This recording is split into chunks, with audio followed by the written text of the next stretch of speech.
All right, welcome back.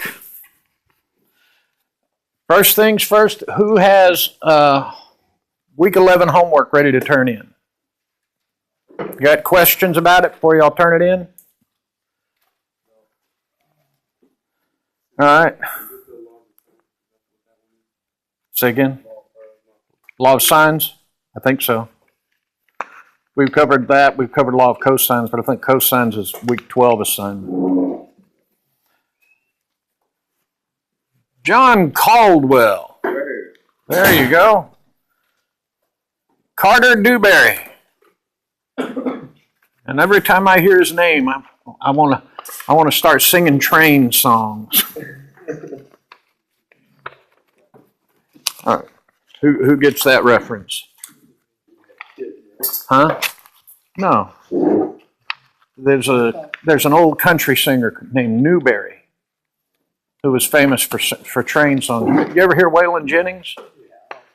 Okay.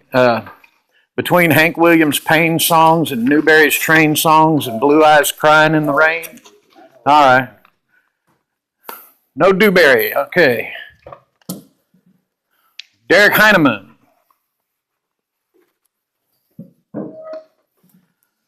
Tyler Cushaway.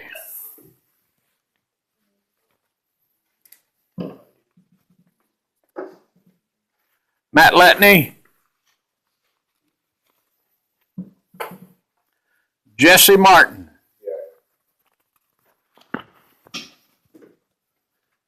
Here you go.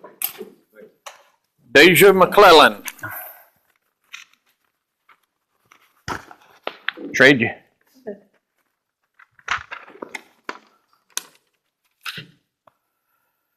Joey Najira.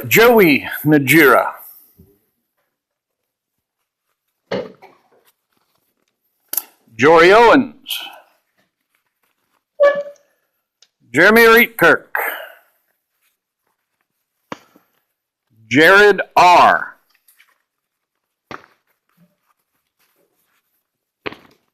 Lauren Pendergrass.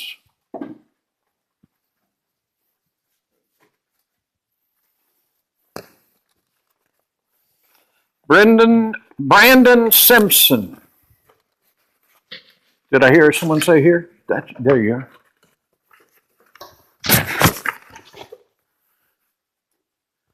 Stephen Turner. Megan Walker.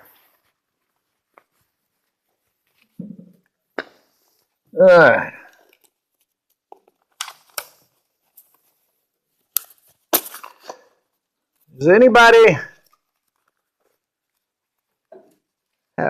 still have homework that I have not turned back to them? I think I've got everybody's.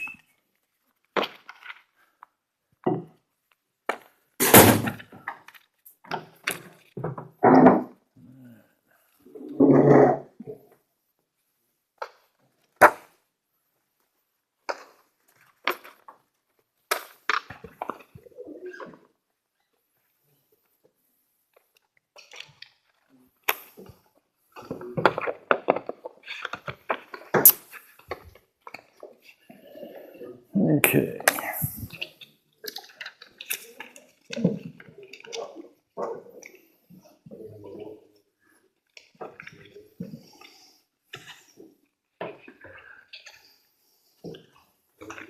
And just like that, I'm not caught up anymore.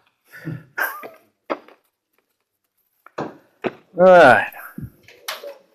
Here you go, Mike. If you start that and pass it around. You have a week off. No, I don't. I mean, for grading papers. Oh, well, from grading papers, yeah. All right. Do we have any questions from the homework? Yeah. 53. That would be page 286.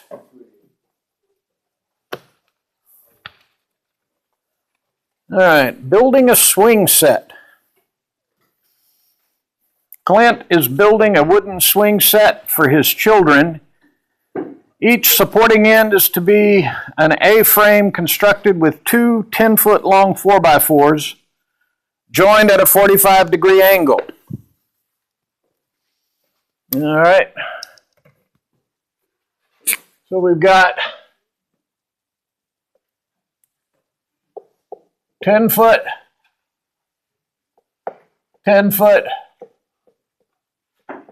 and 45 degrees.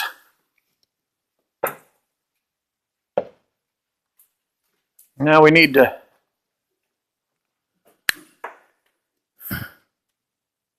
find out how far apart to set the bases for the two ends here. So what we're basically looking for is, what is this length B?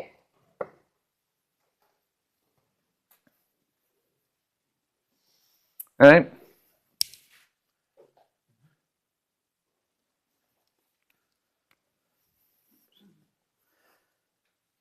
Now we know we've got a side, we have an angle subtended between two sides,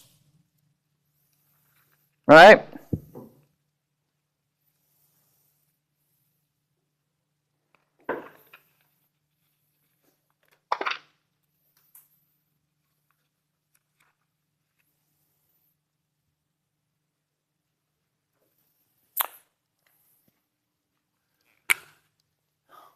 We've got an angle subtended between two sides, or what the book calls side angle side.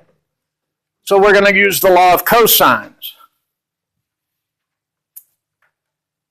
And that tells us that, oh boy, I'm going to see if I can get this right. B squared is equal to 10 squared plus 10 squared minus 2 times 10 times 10 times the cosine of 45. Did I get that right? Say again? Yeah. All right, well, 100 plus 100 is 200 minus 100 times 2 is 200 times the cosine of 45. Cosine of 45 is square root of 2 over 2, 1 over the square root of 2. Is that right? All right, so there's going to be 200 times 1 minus 1 over the square root of 2. And I need a calculator to do that.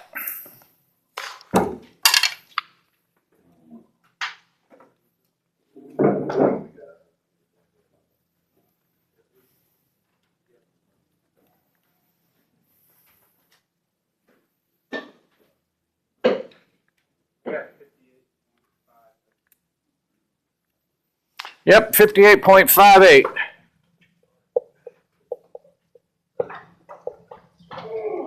But that is equal to b squared. So you take the square root of both sides, and you get b equals 7.56 feet. I'm sorry, 6.5.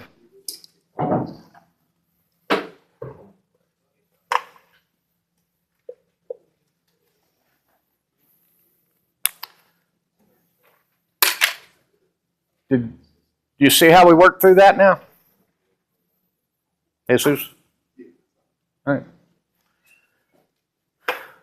Who else has questions from the homework?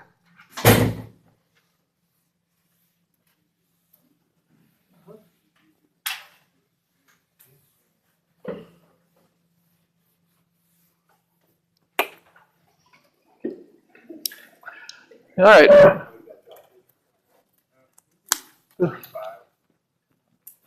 What one? 45. All right. Let's see. Who just came in? Reed Kirk?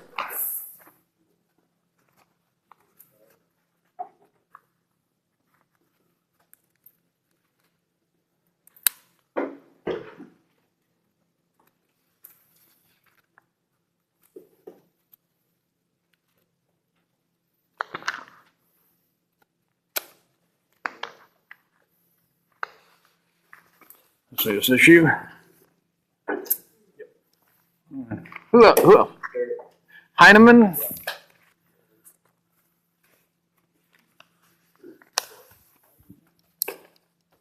Yeah. Who else just came in? What's your Sanchez? Yeah, I don't think so. I think I've got. All right. Was anyone else that just came in? No. All right. Now you were asking for which one? Wait, who was asking? 45. All right.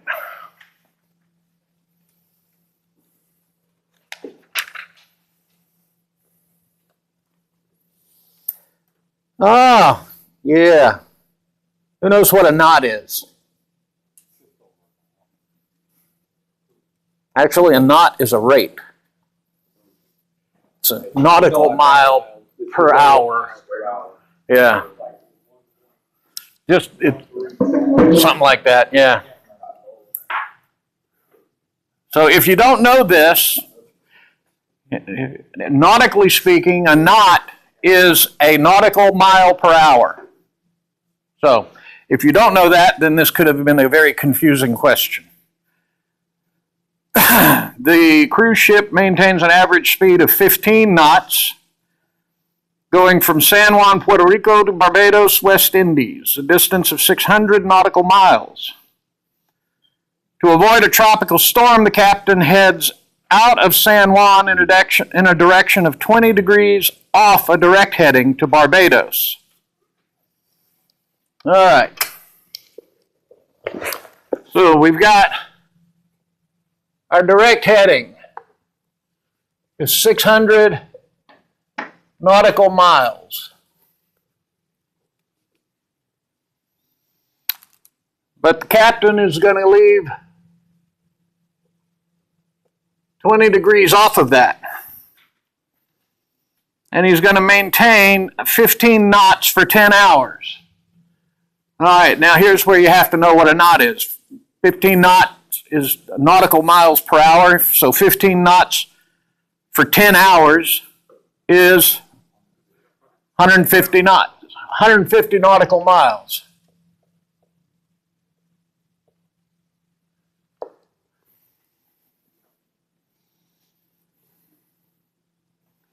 Now, he is asking two questions. A, what angle does he have to turn in order to go directly to Barbados?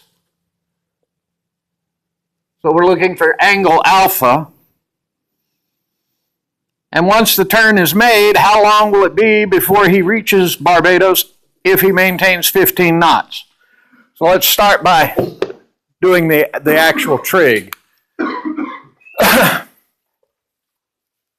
We've got side angle side.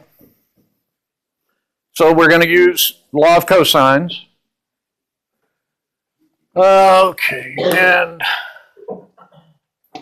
we're going to, let's see, c squared equals 600 squared plus 150 squared minus 2 times 600 times 150 times cosine of 20 degrees. So, time to break out the calculator. 600 squared, 360,000.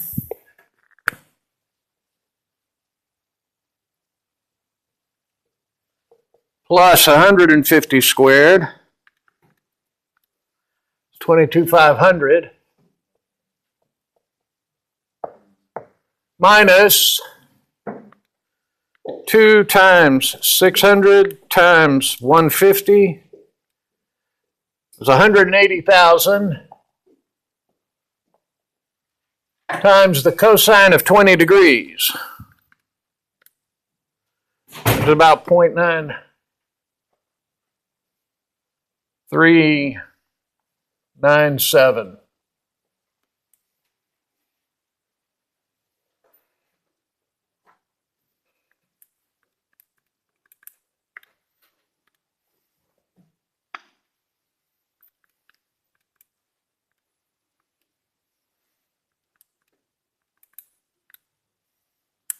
So that gives us c squared is equal to 213,355 and some decimal places. Or at the square root, it's 461.9, which I'm going to call 462 nautical miles.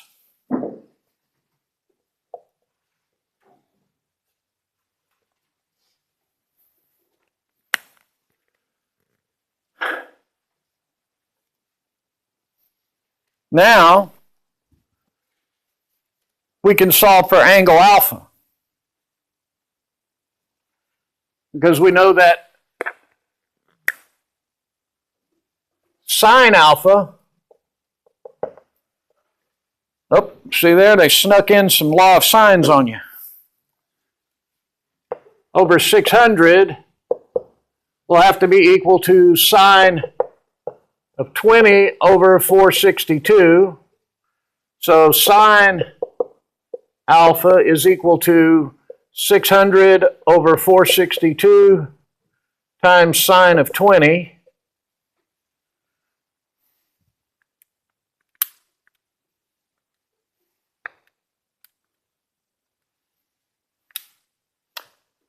Which gives us 0.444 and some more.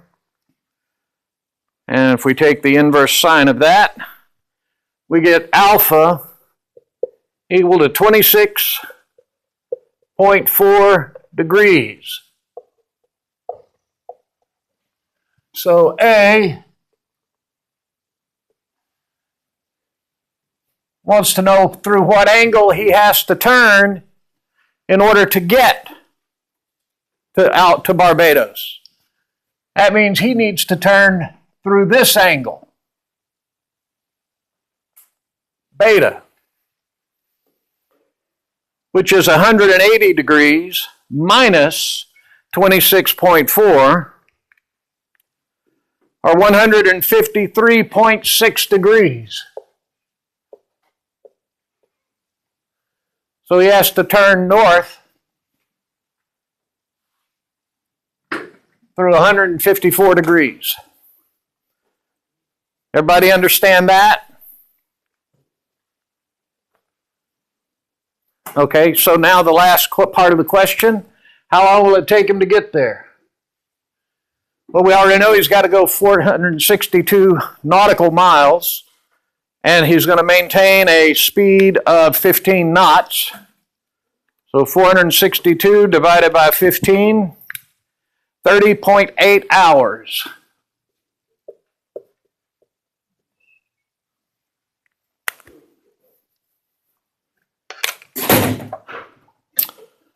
Okay, who just came in and who just left?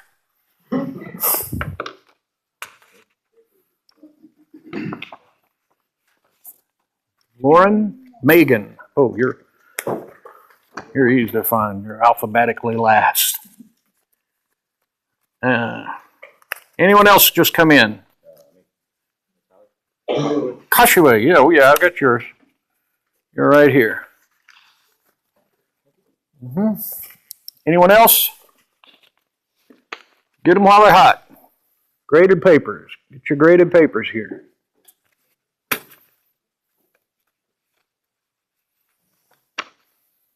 All right.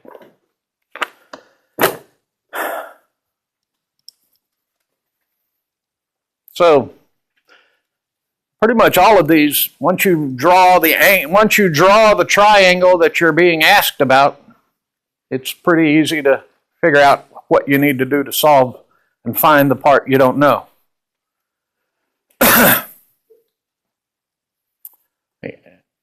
Any more questions? And for those of you who just came in, do any of you have your week 11 homework ready to turn in? Okay, well.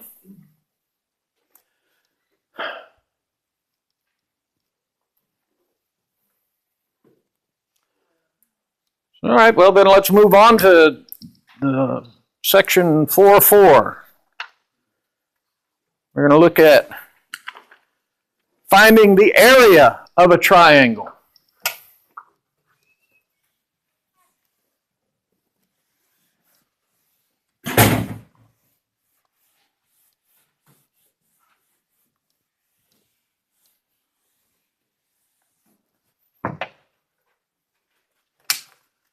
So the area of a triangle, we'll just draw a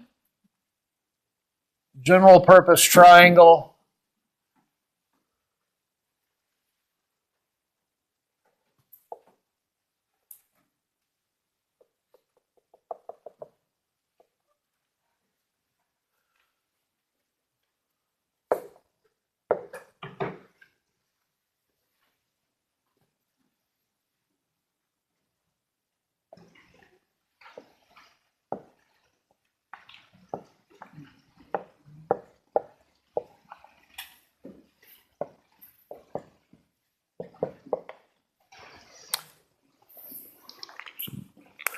The base is that long, the height. We can find the height pretty easily. The height is either A, well, wait a minute. No Greek letters, right? Right. That's going to be C, that's going to be A, and that's going to be B. All right, so we know the height is going to be A times the sine of C.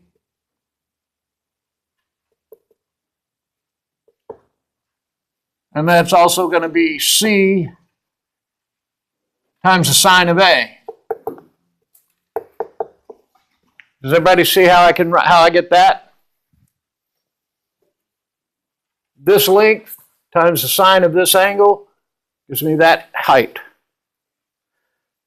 For treating this as two right triangles. So, what's the area of this triangle? Well, let's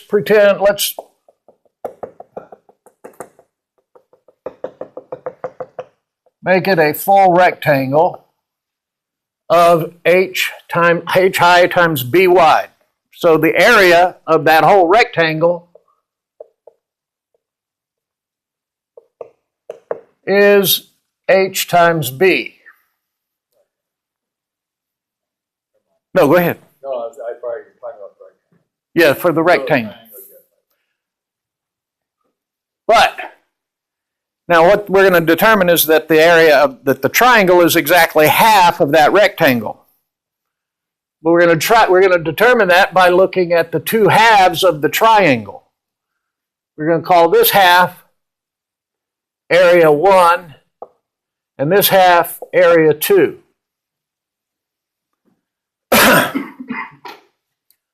Well, we can see that area 2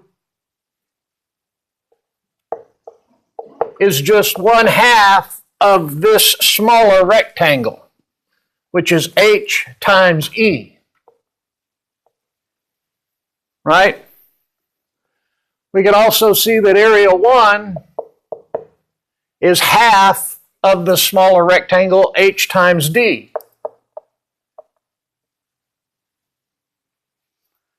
So the area of this triangle is the sum of the two areas,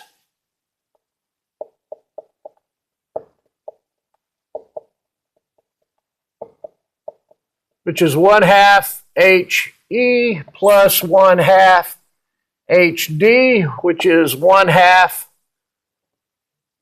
H times E plus D, which is 1/2 H times B, because E plus D is equal to B. So,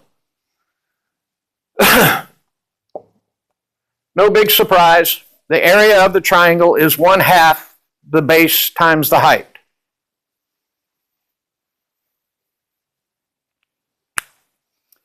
Everybody see how we got that? I mean, it's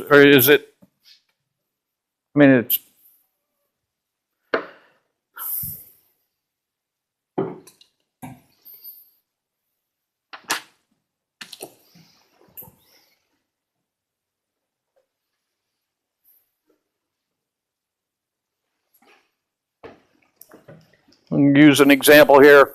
Example 1 in the book.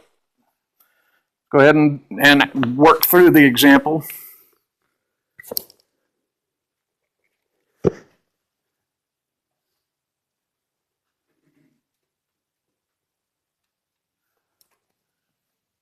They give us a triangle that is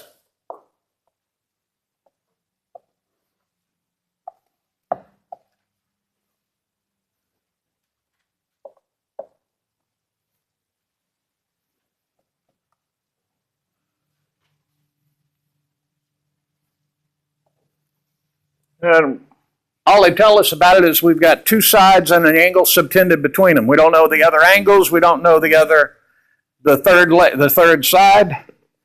But we do have enough to calculate the total area of this triangle right now.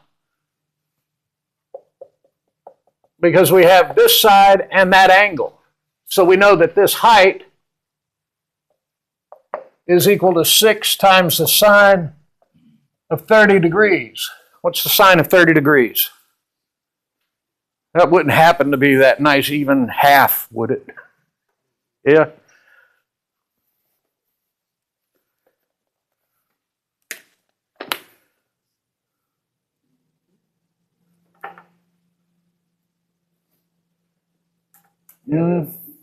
No, yeah, the sine of 30 is 1/2. Isn't that convenient?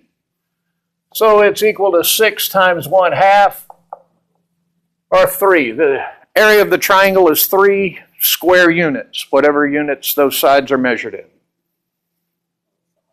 That's the height. Multiply that times 8, and that gives you the area, which is 24, right? 1/2. Huh? 24. There you go. So you end up with 12 square units. Yeah, nothing epiphanal here, right? This is kind of boring, and it is. So let's get unboring. Say again. I said my construction work is better. All right, let's see if we can make it unboring. Let's look at the law of Heron.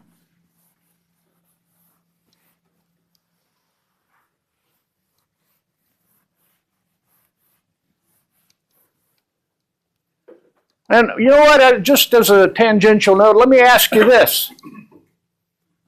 What if we had this triangle where this was 30 degrees and this is 6, but we don't know what that is. And we know that this is 8.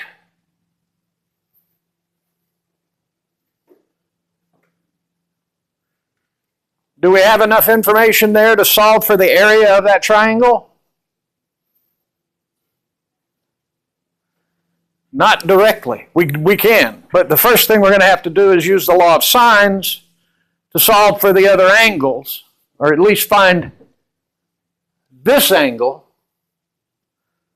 and then we can find the area of the triangle. So, if the bottom line is you have to be able to use the law of cosines on the triangle before you can find the area directly. You need an angle subtended between two known sides, or what the book calls side angle side. So, now let's talk about Heron's formula. Did any of y'all by any chance look up who Heron was? Heron of Alexandria, first century BC or AD, I forget which. Probably says so right here. AD. He was a mathematician and an engineer in ancient Egypt. And he mostly made a living by building what we would call automatons, little steam-powered mechanisms that would do things that mystified and amazed people. And he would use steam power to animate little robots, not robots like we think of them, but little mechanisms so it would make the little birds stand up out of the box, or make the doors to the thing open up. And he would sell these things to temples, who would then install them in the priest would install them in their temples, and the people would come in and they would walk up to the box, and the box would magically open, and they would go, "Oh wow, look, the gods are really here," and he'd throw in their money, and that's how Heron earned his living. Actually, a lot of the things he built, they discovered paper. Surely it says so. Yeah, in 1896, they discovered some of his papers, some of his writings in Constantinople. And that's when we really started learning more about what he had done. He came up with a formula for the area of a triangle when all you know are the three sides. When you know A, B, and C, but you don't know any of the angles. Now, his law says that if you define S as, make sure I write it correctly, 1/2 the sum of the sides,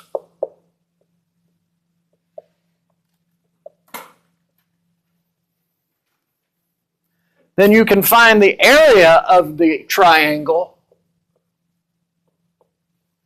K, as equal to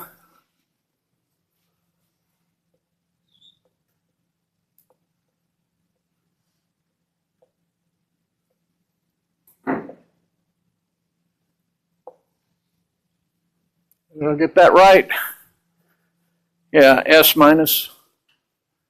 This is an S, not a 5.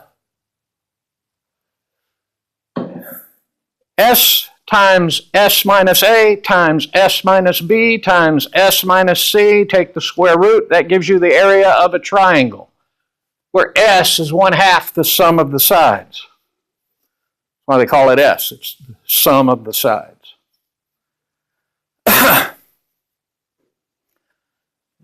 Does anyone see why this would have been problematic for people back in 1st century AD? Well, that's a problem for them too, but they did. They had fingers. I'm pretty sure they had something like a slide rule. And they also used an abacus. I don't know if you've ever seen someone use an abacus. But you watch someone use an abacus that knows what they're doing with it, rather than just counting beads like a toddler in a crib. They start flipping those. That can get impressive quick.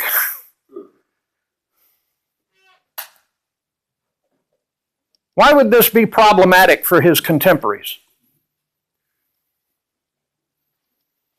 Remember, mathematics is a language.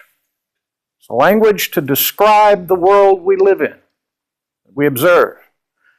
His contemporaries looked at this and said, wait a minute. That's a product of 4 factors. That's nonsense. Because to them, if you have a product of two factors, that's a 2-dimensional area. If you take a product of 3 factors, that's a 3-dimensional volume. But what is 4 factors?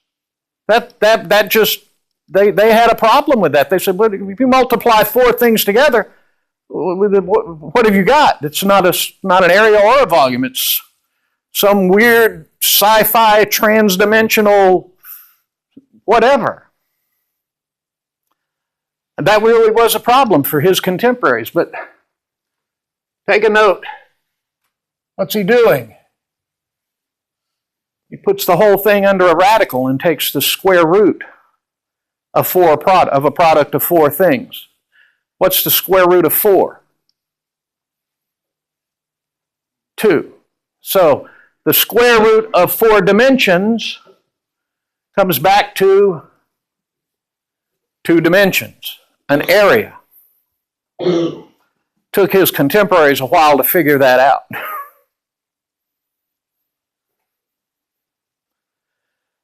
Now, they worked through a proof of the Aaron's formula here in this book, and I'm going to take y'all through it so you can see how this works out.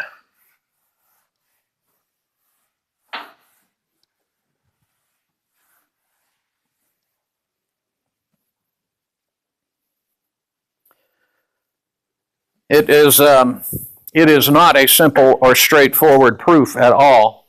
It is kind of convoluted, but we'll go through it.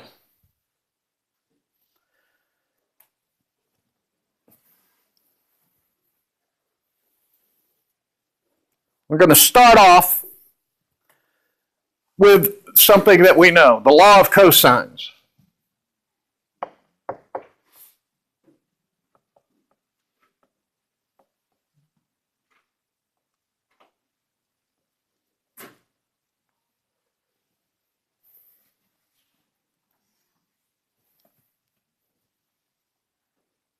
All right?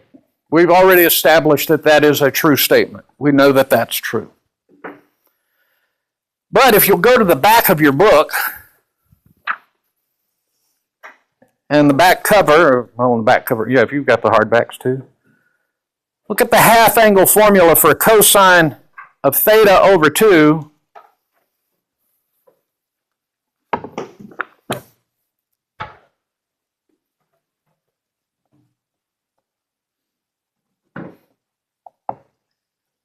Is equal to plus or minus the square root of 1 plus cosine theta over 2.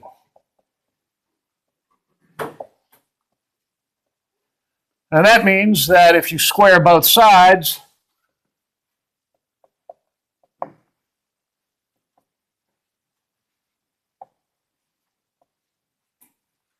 cosine squared theta over 2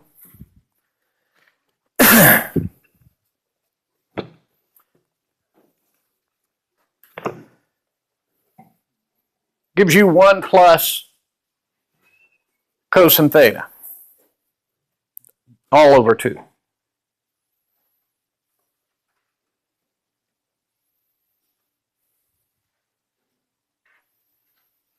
But from the law of cosines, what is cosine theta?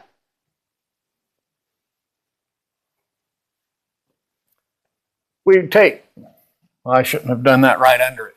Let's start again over here. We've got c squared equals a squared plus b squared minus 2ab cosine c. So if I rearrange this, so 2ab cosine c is equal to a squared plus b squared minus c squared. Right?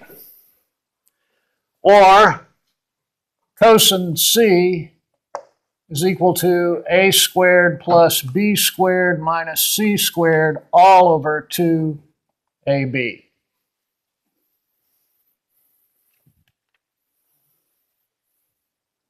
Right? Here I know that cosine squared of c over 2 is equal to 1 plus cosine c all divided by 2. And I can plug in cosine c as equal to that. So I've got cosine squared c over 2 is equal to 1 plus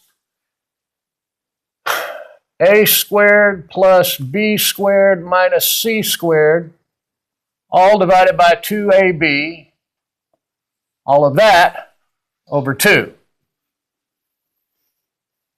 And you don't have to take copious notes about this. It's in your book. It's on page 291. I'm just walking you through it because it's a little oblique to just read it straight for the first time for yourself.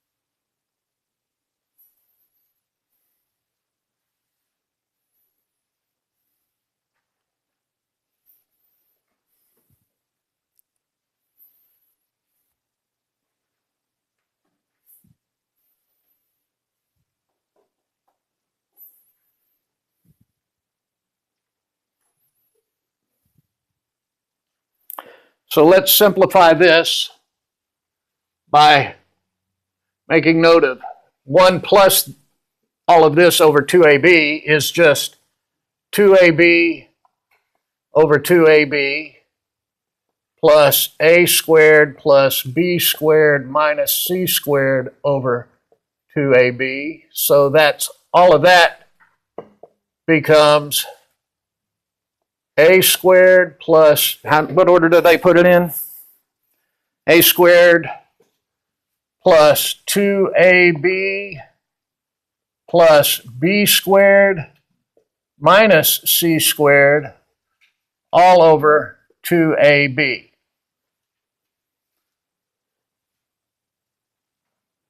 All right, so we can rewrite this now as a squared plus 2ab plus b squared minus c squared all over 2ab divided by 2, or times 1/2.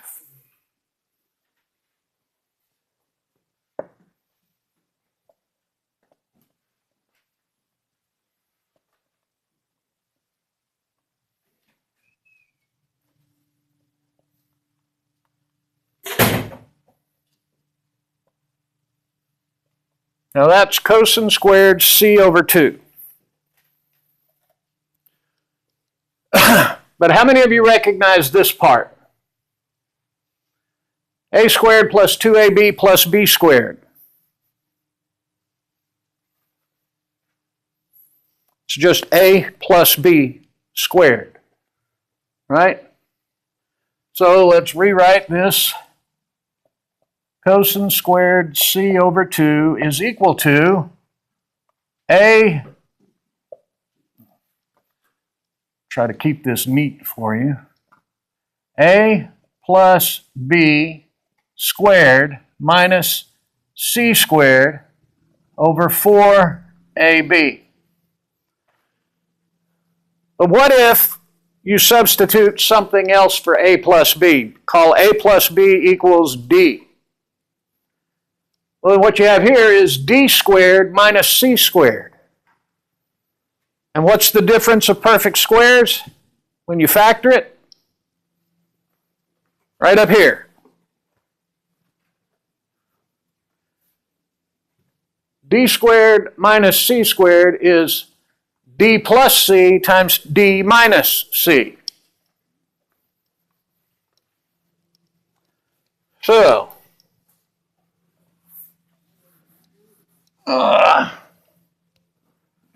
we've got cosine squared c over 2 is equal to a plus b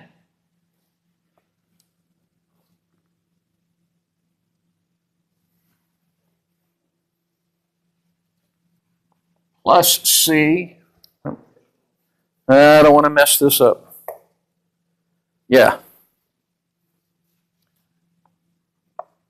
Times a plus b minus c. And of course, there's no need for these internal parentheses.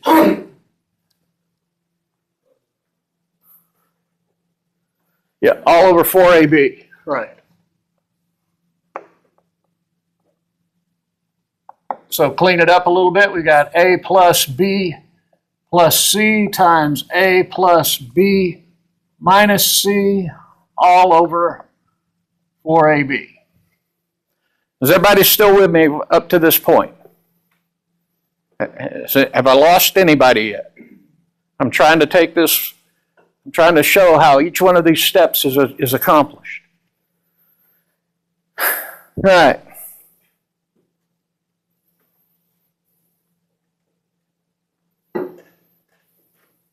Now,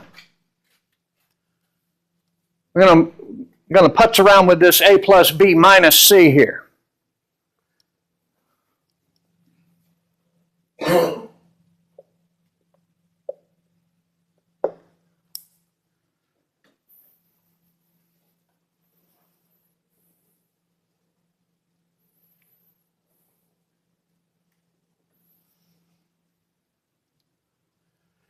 Is there I can add anything to this I want as long as I turn around and subtract it.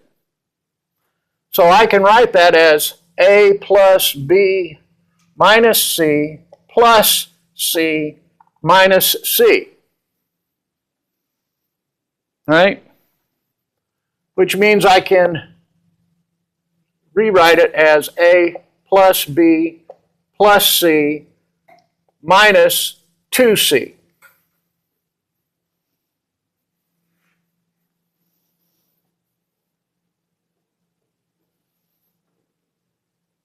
Everybody still with me?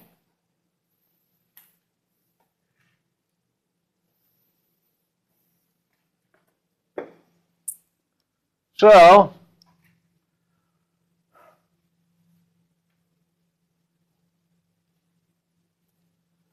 going back here, I'm at A plus B plus C times A plus B plus C minus 2C.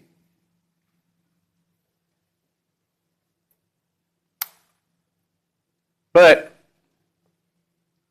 S is 1/2 of A plus B plus C. So 2S is simply A plus B plus C.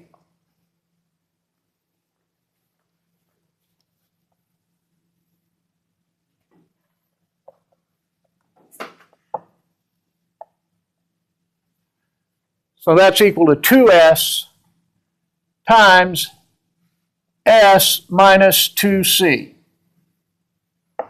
all over 4AB. Is everybody still with me?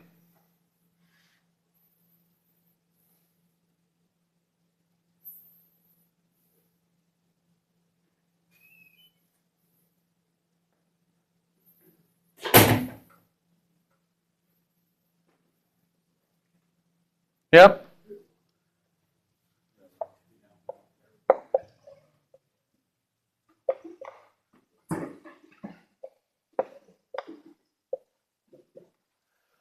So that simplifies down to, let me rewrite that better.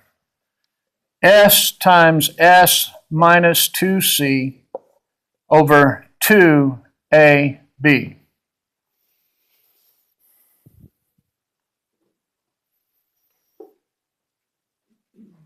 Now,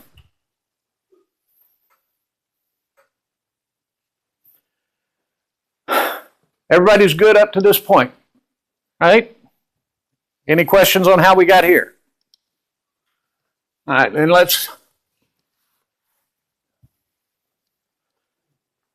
I'm going to do the same thing they do in the book here. Okay? Rather than go through this whole drawn-out exercise all over again, I'm simply going to point out to you that we can also use the half-angle formula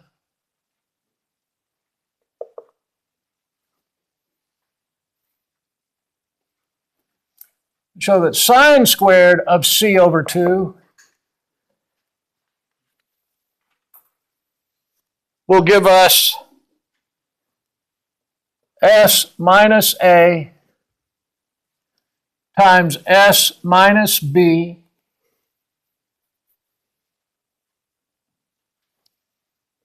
all over AB. Everybody good with that? Or we can just take the book's word for it that we can get there from here?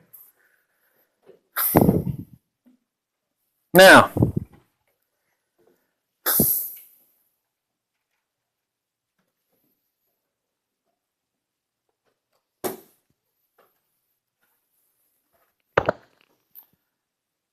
we've already established that the area of the triangle is 1/2 base times height, or 1/2 AB times sine C. Oh, wait, did we actually do that? We didn't do that, did we? Let's do that real quick. I showed that, well,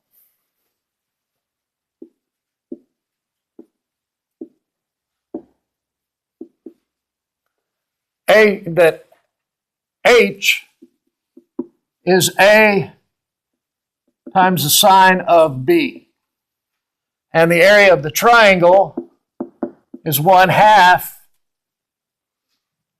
in this case, C times H, which is 1/2 C times A times the sine of B. Or you could rearrange it so that it's 1/2 AB sine C or 1/2 AC sine B. You know, any of the permutations. That's where we get this.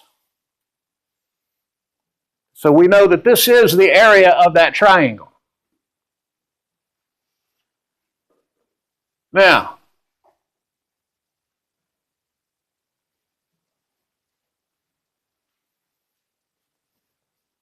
in this, where we need to use the double angle formula, if you'll look in the back of your book, the double angle formulas tells us that sine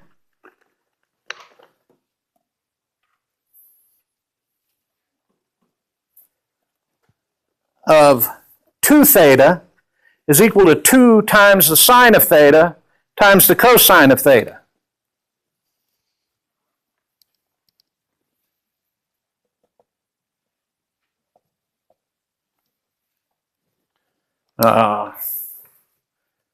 I want to write it wrong. 2 sine theta cosine theta.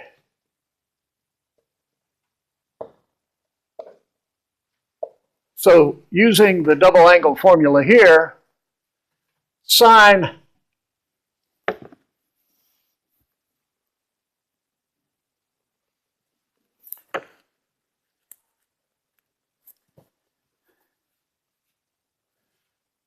of 2 times C over 2 would be equal to 2 times the sine of C over 2 times the cosine of C over 2. Okay? Oh yeah, I'm not running out of time yet.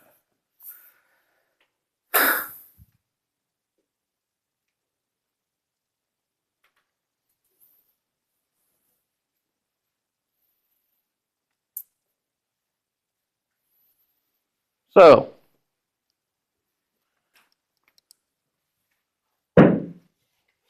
if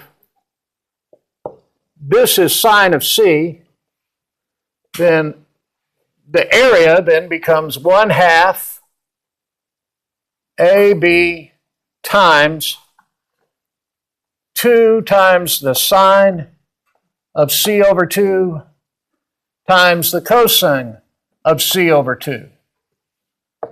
And those cancel, and we end up with K is equal to AB sine C over 2 times cosine of C over 2. All right, where did sine go? Please tell me I did. Oh, it's right above me. Okay. Here we have sine squared of C over 2 is this, so sine of C over 2 is the square root of this.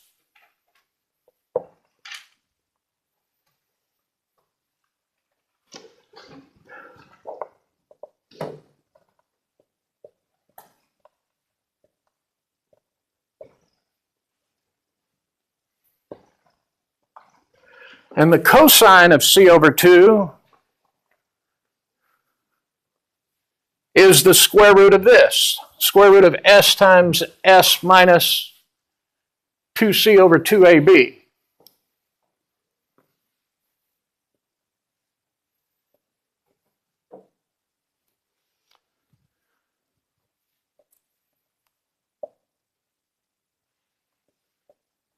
Why do I feel like I just walked into a trap? Did I need to factor some more out of that? I think Mr. Aaron had too much time on his hands. Yeah. Mr. Heron had a lot of time on his hands. And actually, this is not the way he proved it, by the way. The way he proved it would have been was a whole lot more convoluted. It would have involved a lot of analytical geometry. And yeah, he wrote a whole paper on it. All right. We don't really need to know all the stuff really. All we need to know is the sum and then how to use the sum to calculate. Yeah, we do, but right here is where I stopped short.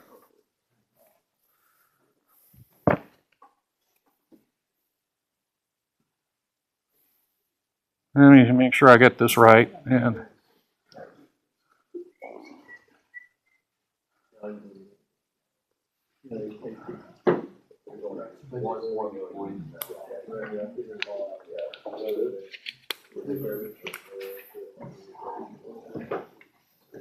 yeah.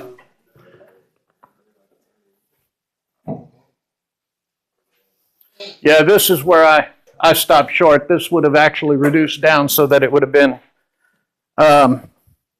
S times S minus C over AB. Yeah.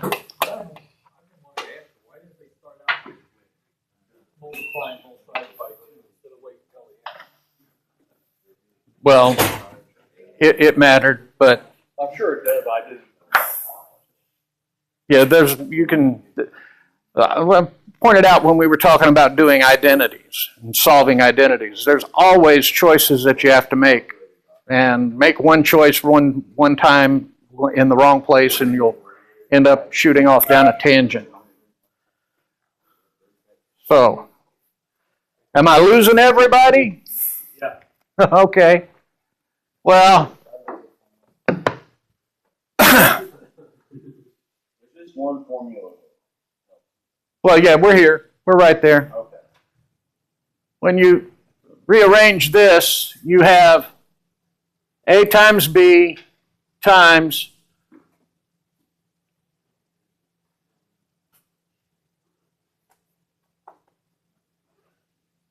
all of this squared. Take the square root of it. You wind up with that. Okay, I'm not going to keep pushing and lose all of you. So A lot of squares. it's right there in the book if you want to work through the issues. If you really want to follow it through, that's what you need to know. You need to know that you're using a double angle formula, when you're using the half angle formula, and how you can work it all through. But you end up with this as the area of the triangle.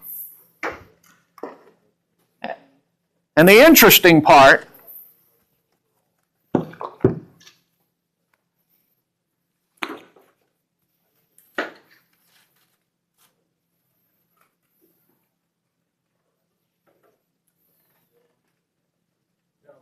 Hey, Derek. Hi. I'll wait. Go ahead. The interesting part is the really interesting part is that whole issue of the four factors coming up with some four-dimensional space, but the square root of it is what brings you back to an actual two-dimensional area. So, everyone think they can use the formula?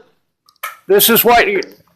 Now I'm going to erase everything except what you need to know to use it.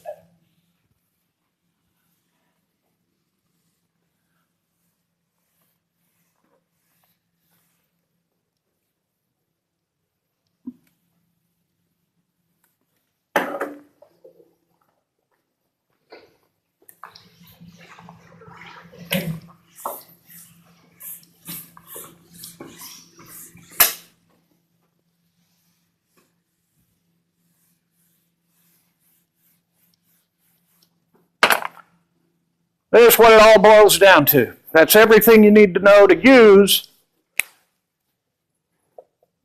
Heron's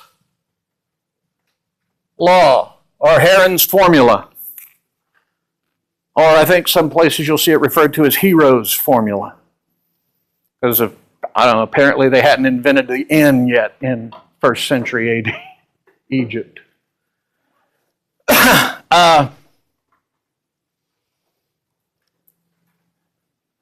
That's just a very simple, straightforward formula, but it's kind of useless if you don't know what S is.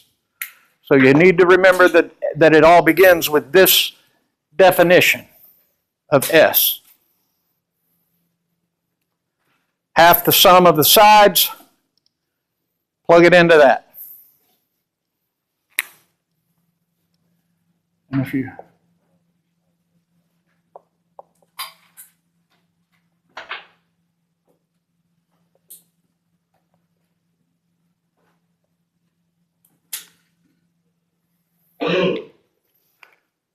all right, any questions?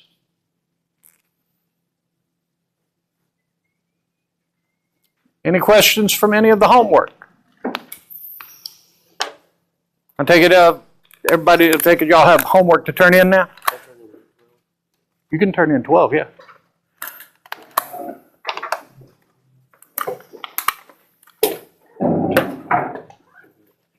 Yep, thank you.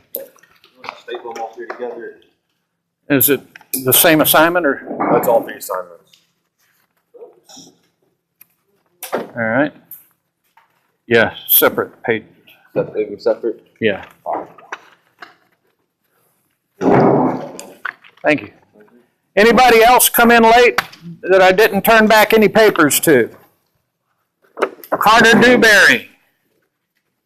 Are you making all of it in one pile, including our new homework? Do you want it all in one pile, or do you want Yeah, you can put them all right there.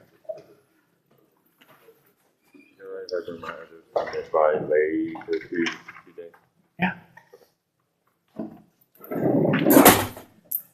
Okay, Carter Dewberry, Matt Letney, Joey Najira, Jory Owens, Lauren Pendergrass, Stephen Turner.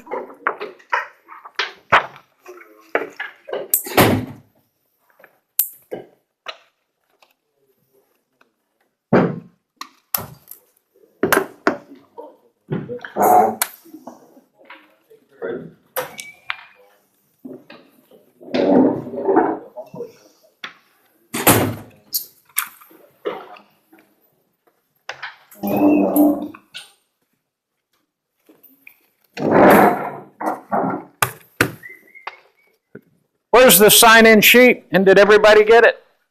Thank you.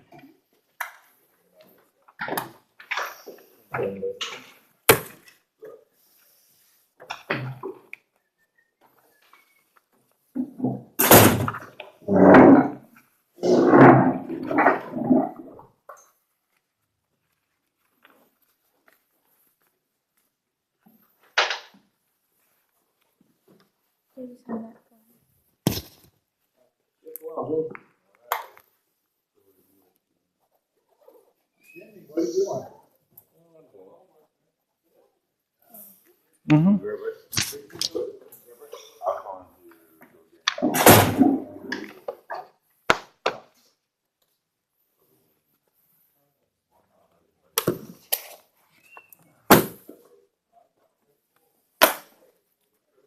It looks like the numbers got caught off and you really weren't able to decipher it. Mm-hmm. That's why it didn't get created. So here is the original. Let's circle all the answers so we can. For week 8 assignment 1, it didn't get. There's no grade enough. Oh, okay. You just missed it, but there's the original. All right.